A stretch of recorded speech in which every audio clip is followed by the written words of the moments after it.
Hey everybody, it's Merkel, and today in this one I just want to cover some things that I believe are really good prep for Battle for Azeroth, as well as things you want to finish in Legion, because they'll be gone forever, stuff like that. Anyways, let's just get right into it. So, the first on the list would be gold farming. And you might ask, why are you gold farming? Well, having a lot of gold at the beginning of an expansion gives you a distinct advantage over somebody like Joe, who has to vend a transmog to get by. So, having all that gold helps you make even more gold as well.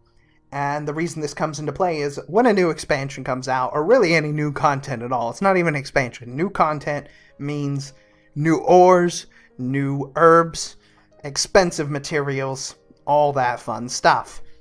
Having the gold to buy those materials as a profession like blacksmithing can make you a lot of profit. You may spend 30k on your materials and then be able to sell a new weapon that's coming out for 100k. Just stuff like that. It's really going to having a lot of gold gives you an advantage.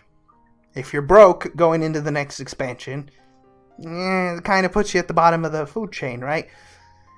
On top of it, think of cool items that they could add to reputations, like Argus, for example. The Infinite Defiled Runestone. Costs 40k, but it allows you to use the Defiled Runestone infinitely. Good advantage. Something useful to have, but if you don't have the gold to buy it, you're not going to be able to get it. So, having a lot of gold. Make sure it's on top of your list of things to do. Number 2. Level up your alts. Think of the allied races. So you know how they currently require reputations, things like that, just to unlock them? Well, while I don't know exactly what Blizzard has planned, I'm roughly 99% certain that those reputation requirements will be completely lifted very close or on the release of Battle for Azeroth. The reason I think this is it'd be silly to expect people to go back to Argus and do old content just to unlock new content. However, it's not all that ridiculous to expect people to do it during the pre-purchase, because if you're a Blizzard developer, I assume they see it this way. Right? Number 1, it gives you a reason to keep doing current content. If you're not doing current content, then you're not staying logged in, right? So they get a reason to make you do current content.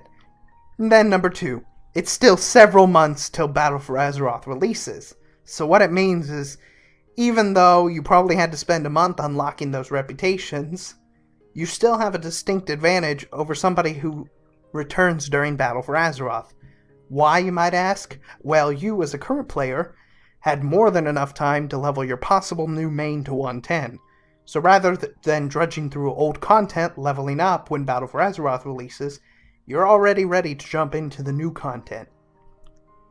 Now, to expand more on why you should be leveling as many alts as you possibly can right now for prep, it kinda ties in with gold making as well. So as you know, order halls, or rather money presses, had lots of gold missions. They got up to like 2.5k each with the bonuses and stuff. Not only that, they gave you key ingredients like Blood of Sargeras and Primal Sargerite to fuel expensive armors and items. Well, Battle for Azeroth is going to fall into some kind of garrison table as well from all the Dynamine info so far. It's hard to say how much of it will change or how exactly like it'll be, but for certain there will be a mission table of some type. And this mission table will likely give out rewards similar to the Order Hall currently, albeit with Battle for Azeroth resources. So that means having your alts with various professions at 110 ready to go helps you out, right? You're able to level them immediately to 120, and you don't have to spend all that time in the new content leveling to 110 just to get to 120. You know, you're just way ahead of everybody else. So have your alts leveled up right now. You'll be able to roll in all those early expansion profits. And then finally on the list, I would say it's very, very important to finish Legion. And what do I mean by finish Legion? Well, if you didn't already know, when Legion ends, a couple of the artifact appearances will no longer be obtainable, so you have to get it now. The appearances that are leaving are Mythic plus 15 and the Mage Tower appearances. Now, getting into a Mythic plus 15 can have fairly high requirements as of right now. I haven't done a whole lot of Mythic Plus in the past few months, but I guarantee even at my item level of gear, I probably wouldn't be welcome anymore. However, as someone who used to sell Mythic Plus 15 runs, I will tell you they typically are pretty affordable. I guess it depends on how you look at it as affordable, but the average price was 200 to 300k for a Mythic Plus 15 carry. I don't know how close that is to current numbers, but I'm sure it still falls about the same range. What I would recommend is, even though it might be expensive for some of you, delve into that gold that you're stockpiling right now, right? The gold you're saving up, delve into it, and pay for your 110 alts that may be terribly geared to get carried through.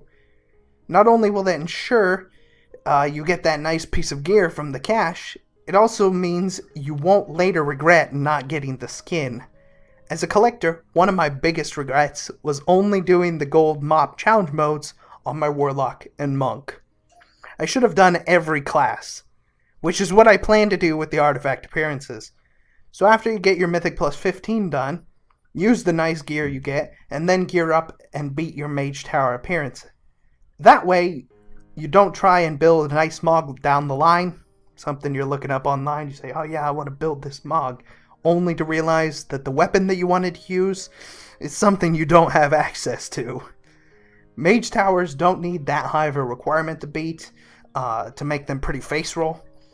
When I beat the first Mage Towers, right on release day, I beat all of mine at 878, 880, and 904 item level respectively. The 904 item level was a little bit down the line, it was like 2 or 3 weeks later. I have done a few of the others at similar item levels, and they were all relatively easy, as far as I can tell.